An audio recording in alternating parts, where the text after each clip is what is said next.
జర్మనీలో నా జీవితంలో ఒక రోజు ఈ వీడియోలో ఎక్స్ప్లెయిన్ చేయబోతున్నాను. లైఫ్ మాత్రం చాలా కష్టంగా ఉంది. ఈ వీడియో చూసిన వాళ్ళు స్టూడెంట్స్ కావచ్చు, జాబ్ చేసే వాళ్ళు కావచ్చు, సమ్వేర్ వాళ్ళు కూడా కొంచెం రిలేట్ అవుతారు. ఇక నా పర్సనల్ లైఫ్ గురించి వస్తే జాబ్ రిజైన్ చేశాను. ఎందుకు రిజైన్ చేశాను, దానికి చాలా కారణాలు ఉన్నాయి. నమస్కారం అండి, నా పేరు రవి.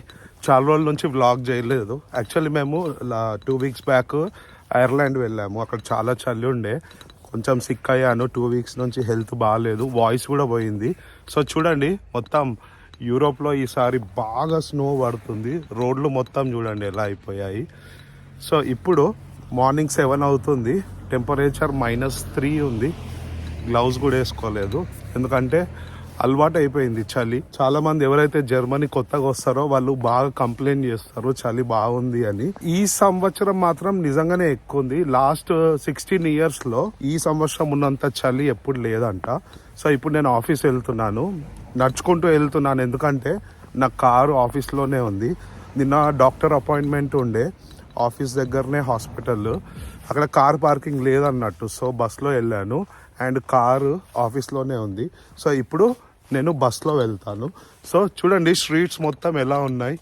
మీకు బస్ స్టాప్ దగ్గర ఒక లేక్ ఉంటుంది, ఆ లేక్ మొత్తం ఫ్రోజన్ అయిపోయింది. మీకు అది చూపిస్తాను.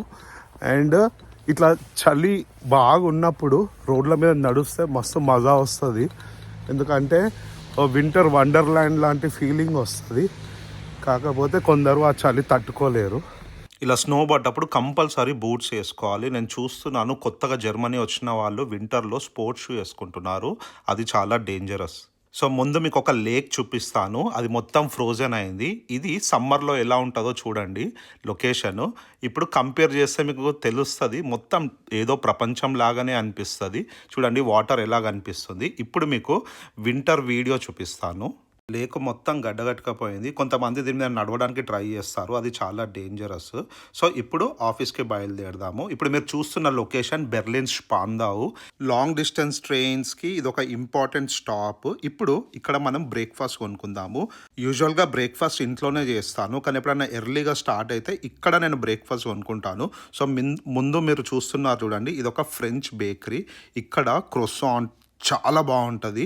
అండ్ ఐ డోంట్ నో అది ఫ్రెంచ్ బటరో ఏం యూజ్ చేస్తారో తెలియదు, కానీ ఇది నా ఫేవరెట్ ప్లేస్. కరోనా టైంలో నేను ఇక్కడ రోజు తినేవాడిని. సో ఇక్కడికి వస్తే తప్పకుండా ఏదో ఒకటి కొనుక్కోవడం నాకు అలవాటు అయిపోయింది.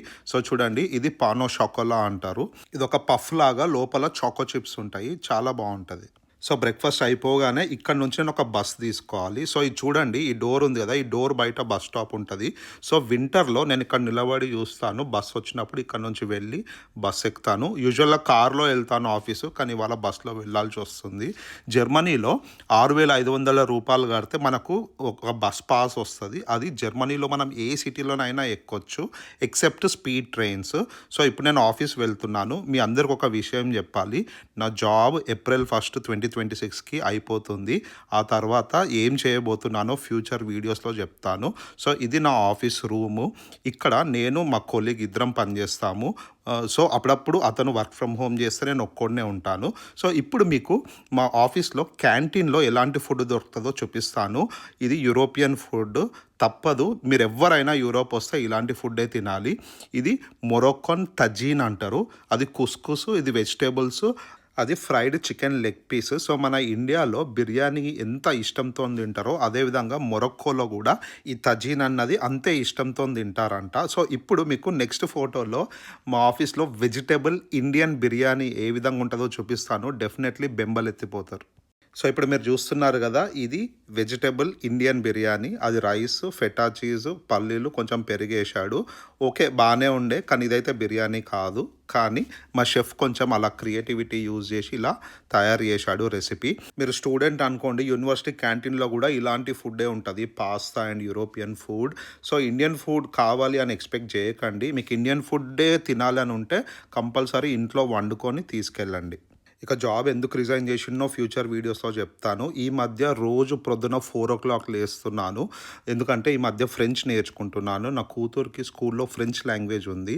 సో ఆమెకు కొంచెం సపోర్ట్ చేద్దాము. ఆమెకు గ్రేడ్స్ సరిగ్గా రావట్లేదు. సో మా ఇంట్లో మేమే చదివిపిస్తాము. నేను మ్యాథమెటిక్స్ అండ్ ఫ్రెంచ్ నేర్పిస్తాను ఆమెకి. సో దానికోసమని పొద్దున లేస్తున్నాను. మెంటల్లీ కొంచెము ఓవర్ స్ట్రెస్డ్ ఉన్నాను. ఇది నా స్టోరీయే కాదు, జర్మనీలో ఉన్న ప్రతి ఒక్కరి స్టోరీ. సో మా పాప ఇప్పుడు గుమ్నాజియంలో ఉంది కాబట్టి ఆమెకి నా సపోర్ట్ కావాలి. సో ఫ్యూచర్ వీడియోస్లో మాట్లాడదాం.